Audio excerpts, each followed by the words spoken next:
Hello and welcome back to Toy Thursday with Johnny Tiger on January 28, 2021. Vampires. Scary, bloodthirsty, creepy, slimy, somewhere between dead and undead. Creatures that were demonic by nature and could only go on by drinking the blood of other living human beings. They were creatures of nightmare and legend, and for most of the early history, when they appeared in literature, vampires were depicted as horrifying, skeletal, monstrous, ugly, uh, creepy, any kind of negative, descriptive uh, elements you can apply to them would fit for your most traditional vampires. And of course, when we talk about the most traditional vampires, everyone know about Dracula.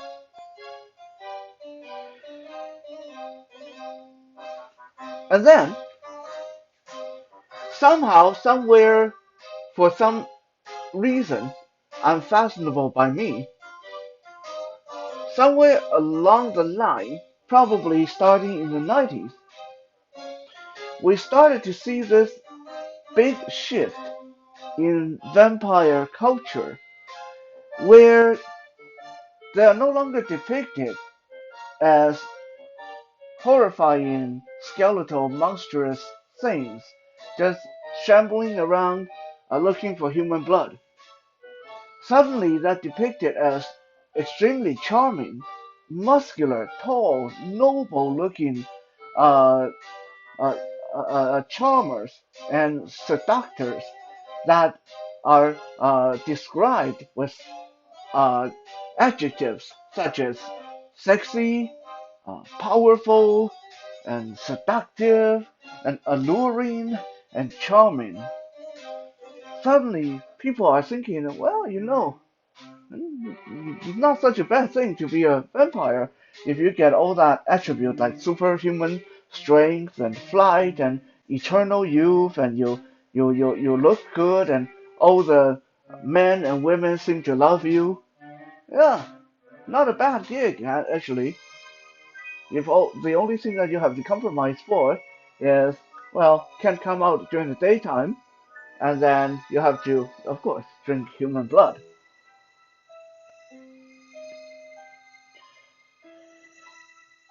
Personally speaking, vampire has never been a big thing for me. I think because one of the biggest appeal uh, that set vampires aside, no matter if we're talking about the traditional, scary looking vampire or the new age, the new generation, really strong and good looking vampires, their appeal is in the visual. Usually, the only thing that sets them aside from normal human characters is that they might have fangs in their mouth and they might have pale white skin. Other than that, to a totally blind person, they feel like another human character. They don't really, they don't feel different like the werewolf or like Frankenstein's monster or zombies or stuff like that. Be that as it may, I have in my collection quite a few vampiric characters, and today we are going to look at a few of them that are somewhere between the traditional and the new generation. They are neither extremely scary looking, nor are they super charming looking. They are just your everyday working Joe vampires trying to eke out a living, no matter how sucky that living may be. Pun intended, sucky, vampire. Yeah, you got it. But let's backtrack a little bit.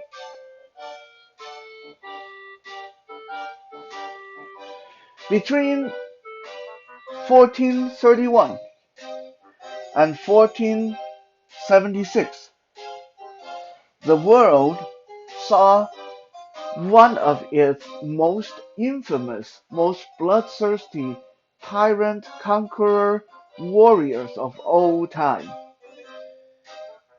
This warrior has single-handedly, with his own hands, murdered hundreds of thousands of peasants by impaling them with wooden stakes, and he took a lot of pleasure in doing so.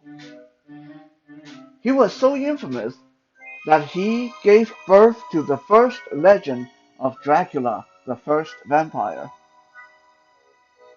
If you know your history, then you know who I'm talking about. In front of the camera, you can see this guy, this warrior in this rather extreme pose with a spear in his hand. This is Vlad the Impaler, aka Dracula. Vlad was made by Todd McFarlane in early 2000, so about 20 years ago, and he's an amazing looking figure with gold trimmed armor,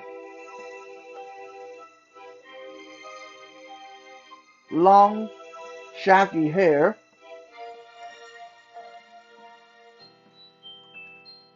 impressive musculature. Look at the muscle in his arm, for example. Like, wow, that's some serious muscles this guy's sporting. Also, check out the chain armor on his right arm, right here. It's amazing that every single link of that chain is sculpted and painted and can be seen. On a 6-inch action figure, that is purely amazing. The amount of detail McFarlane was able to put into this historical serial killer. Vlad also wears a breastplate with a dragon etched into it.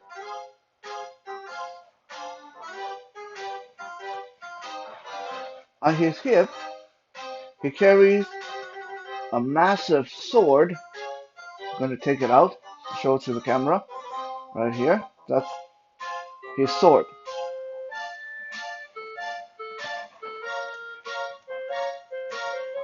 Put it back on his hip. Now, this spear he's holding actually doesn't belong to him. Originally, he came with the wooden stake he used to impale people with, but during one accident where he fell off the bookshelf, it broke. And since really it was just a sharpened piece of wood, I thought, well, there's no point fixing that. I might as well just grab a spear from my collection of action figure weapons and put it in his hand. After all, I don't think he's very particular if he was going to impale people with a spear or with a piece of sharpened wooden stake. I don't think Vlad would mind.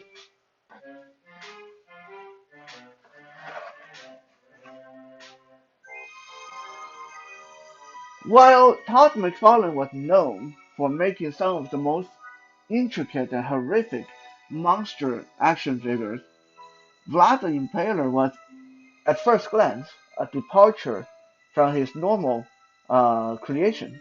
This is just an armored, muscular warrior. Uh, no laceration, no fangs, no claw, no exposed body parts, etc., etc.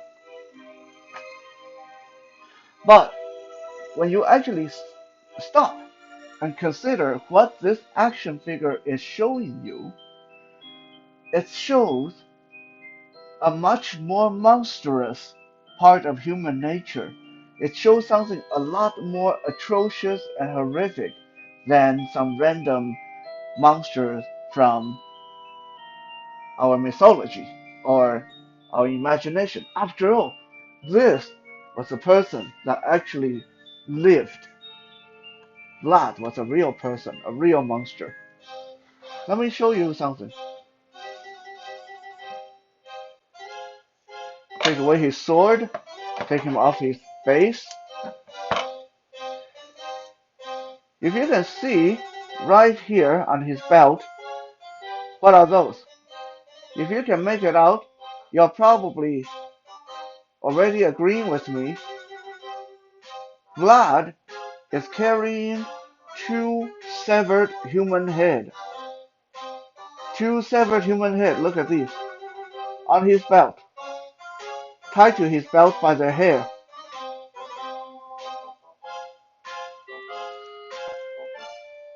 And on his base, turn this around, there's a little trapdoor with blood spilling out from underneath, and a human hand reaching out, begging for mercy. You can imagine that this is a peasant that he is about to drive his spear into.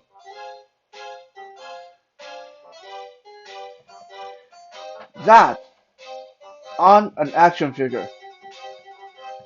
Although it's not marketed as a toy, it's still amazingly disturbing that someone would make an action figure of a historical, brutal serial murderer, complete with severed head on his belt and a fresh victim attached to his base. And if you look at the pose Vlad is holding here, how he's looking over his left shoulder and holding the spear high with both arms, that is him posing to drive that spear down into that trapdoor. So this action figure depicts a moment not when Vlad was in battle against some equal enemy, not when he was sitting on his throne, ruling over his people, but this was depicting a moment of murder where Vlad was about to plunge that spear down into that trapdoor, killing whoever's underneath it. Is that disturbing or not? Now, why am I showing Vlad? Of course, because Vlad gave birth to the legend of the first vampire, Dracula. Why was he called Dracula? Why wasn't he called Vlad the vampire? If you didn't know this, Vlad's father's name was Draco, aka Dragon, and the word Dracula simply meant son of the dragon.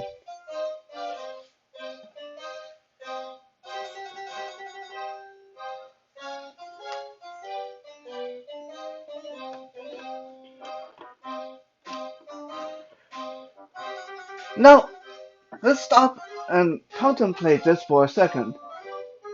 Someone, well, Todd McFarlane in this case, was crazy enough to make an action figure depicting a moment of gruesome murder, an action figure that had two severed heads hanging from his belt, an action figure that depicted a victim reaching out of a trapdoor on the base, waiting to be executed.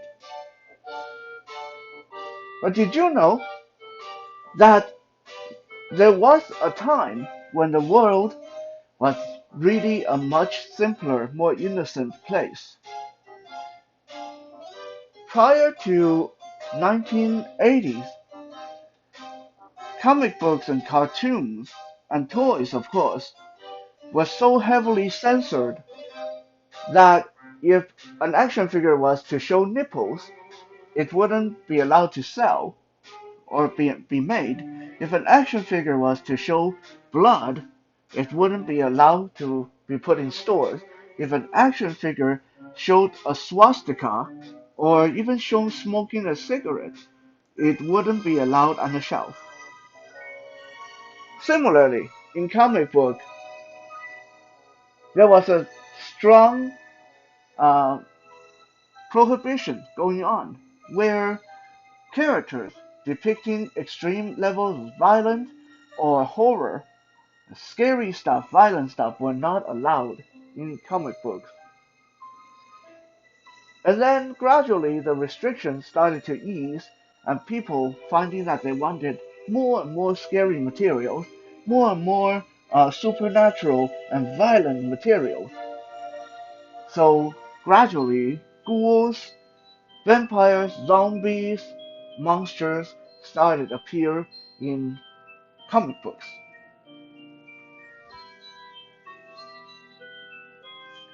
The first of such example I'm going to show you is this young fellow here, with his blue, red, and black costume with golden rings around his arms and legs, the skull of some kind of animal on his head, and if we turn him around, you see that he's sporting a neat brown cape.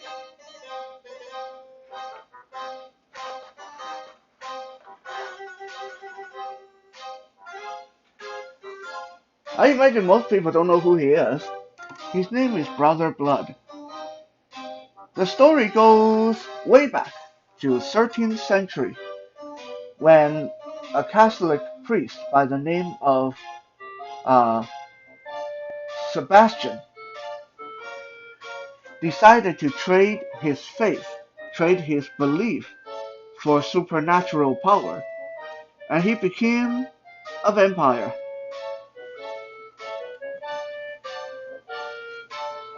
To punish him for his betrayal, God cursed him to be killed by his son before 99 years of birthday. And indeed he did. But the vampire curse carried on. So throughout history, every brother blood would be killed by their successor before they turned 99 years old, vampire power or not. And then the person who killed them would inherit the mantle of brother blood. The one you're looking at is brother blood number 8, the newest reincarnation. He's a little bit small because he's just a teenager. He has just killed the previous brother blood and has now inherited the vampire power. This brown cape on his back is said to be the prayer shawl, the original prayer shawl of Jesus Christ. And it said that is the garment that gave him his vampiric power.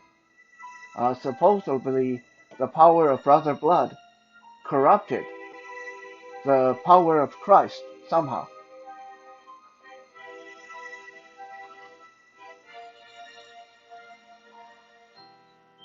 Brother Blood was made by DC Direct, now known as DC Collectibles, and I believe he was made around 2000, 2005, somewhere around that.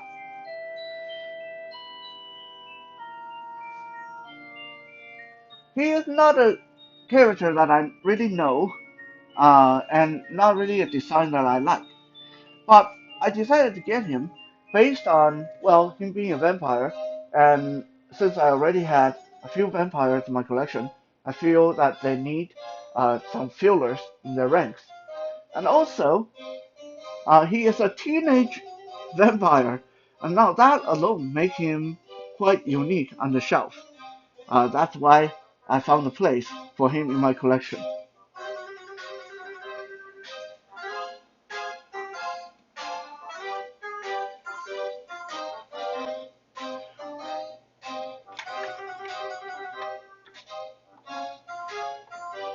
In the early 90s, Image Comics came up with a relatively militaristic comic series called Wetworks. We've shown a few Wetworks action figures before, primarily in the series where I showed a Filipino Wetwork character by the name of Assassin 1. Now, the Wetwork soldiers, they not only had to deal with human threats and terrorists, they had to deal with supernatural threats such as vampires and werewolves.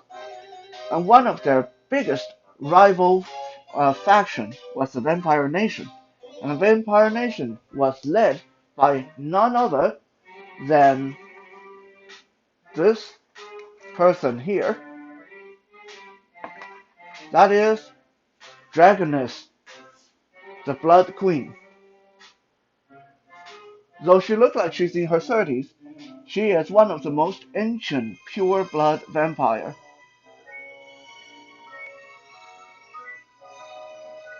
And she has been ruling the Vampire Nation for a long time.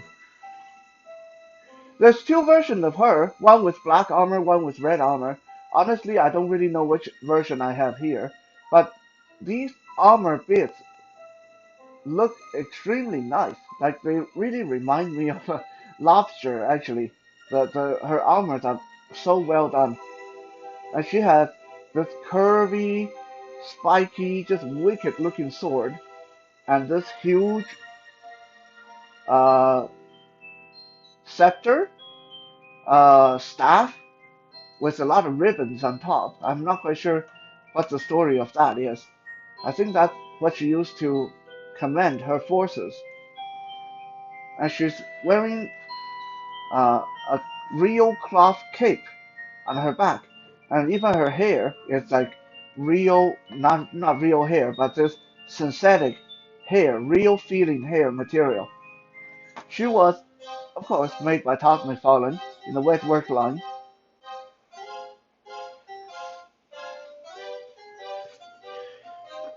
Something interesting about the Blood Queen, you would think that being the mistress of all vampires, she would be bloodthirsty and ruthless and all that stuff.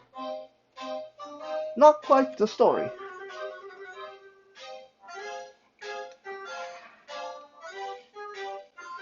It turned out that the Blood Queen, Dragonus, that's her real name, Dragonus, has quite a bit of integrity to her character. For example, she refuses to give in to her bloodlust.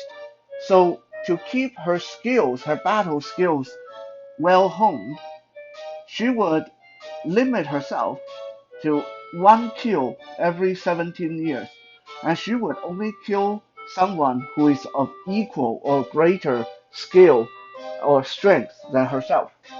So every 17 years, this vampire queen go out on the hunt, find someone who's stronger than herself or of equal strength, kill them, and then she's okay for another 17 years. But she's like really holding back, really preserving life. Quite rare for vampires. Also, once upon a time there was a rebellion in the vampire nation, and Dragonus, the Blood Queen, was deposed and cast out of her palace. Now you would think a strong, proud queen such as her would be all furious and want revenge and all that stuff. But contrary to what everyone expected, rather than storming back to the capital city and slay her opposer and kill off all the vampires that opposed her, Dragoness went on hiatus. She went into the human world, made friends with some human, and started living as a normal, everyday girl, and just enjoyed the heck out of life. And only years later, when there was a new threat threatening the vampire nation, did she agree to return to lead her people. Again, just not your typical vampire queen.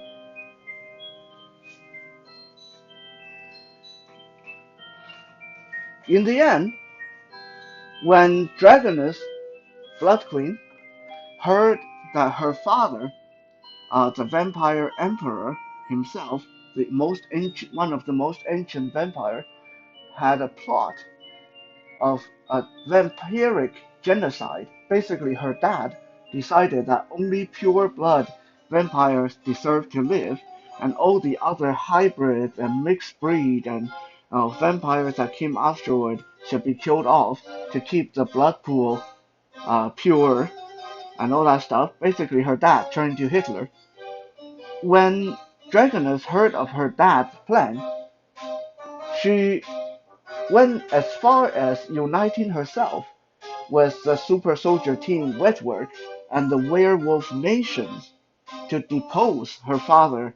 It ended up, I can't remember if she killed her father or imprisoned him somewhere, but by doing so, she effectively saved the vampire nation, saved all the weaker vampires from being killed off just because they were not pure blood.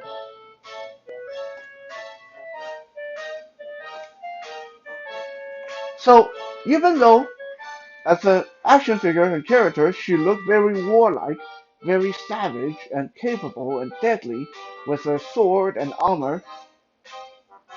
We can safely say that Dragonus was maybe not a good vampire, but not that bad of a vampire.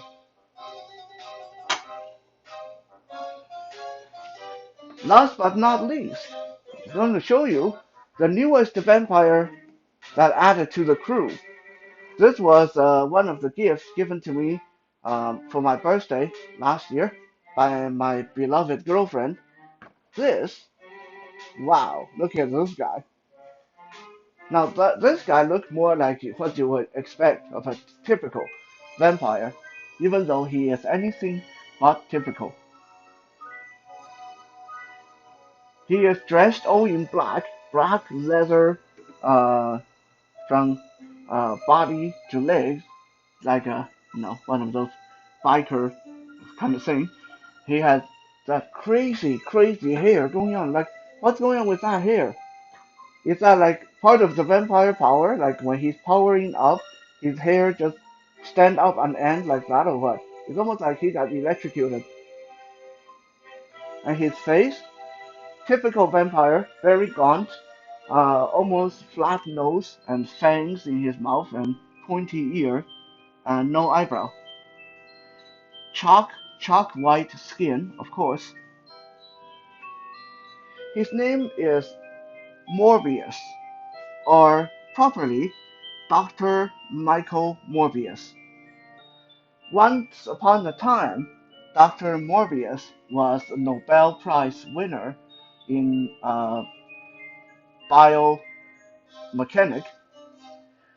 Unfortunately, he was born with a very rare kind of blood disease. Just think of a very extreme kind of leukemia. So, to save his own life, he experimented on this medicine made from the DNA of vampire bats. Yeah, yeah, doesn't sound like a very good idea, doctor. Anyway, the serum was able to keep him alive. However, it turned him into a living vampire. He gained superhuman strength, the ability to fly, the ability to heal from most wounds. He has extendable claws on his hands, and he gained fangs. Well, probably what's worse was he now has the need to feed on human blood every few hours, otherwise he would die. He comes from Marvel Comics and has run-ins with Spider-Man for the most part, and other allies of Spider-Man. For the most part, Morbius is not strictly speaking a villain, although he's definitely not a hero. But after being around the block a few times, he has developed somewhat of a conscience, even though the best we can describe Morbius is he's a vigilante, because he would limit himself to only drinking the blood of bad people. He would only go after criminals and suck their blood. Now, the interesting thing is, depending on if he wants to, when he is fighting somebody, he has the ability to pass his condition onto them. So essentially, he can create a lot of other vampires just by biting people. That's part of his power. But because he is not a real vampire, because he got his ability from some vampire bat DNA, so he's not afraid of sunlight, he's not afraid of the cross, he's not afraid of garlic.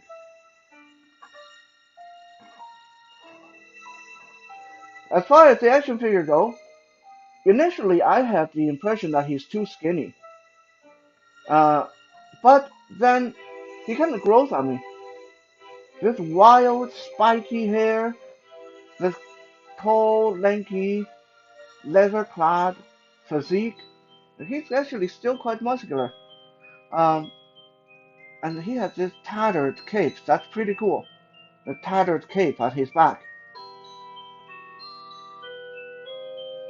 And even though he looks like he's just one shade of black, if you take a closer look, you'll see that all the fastenings and rivets on his clothes and jacket have some silver rivet to them.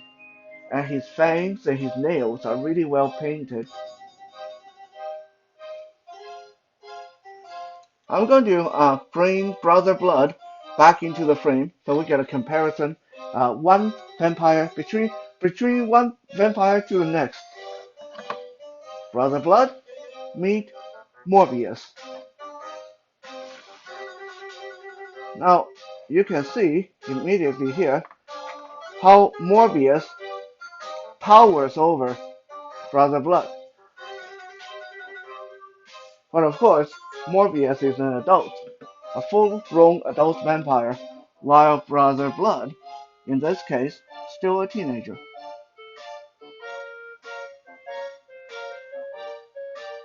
In the end, vampires are still not really my thing, but I find myself uh, growing a, a respectable collection of their kind, and they do have uh, their own little vampire nation on my shelf. Uh, so hopefully, you guys find that today's episode is passing fair. Thank you for checking out today's Toy Thursday. We'll be back again tomorrow for Business Friday. For now, have a good night.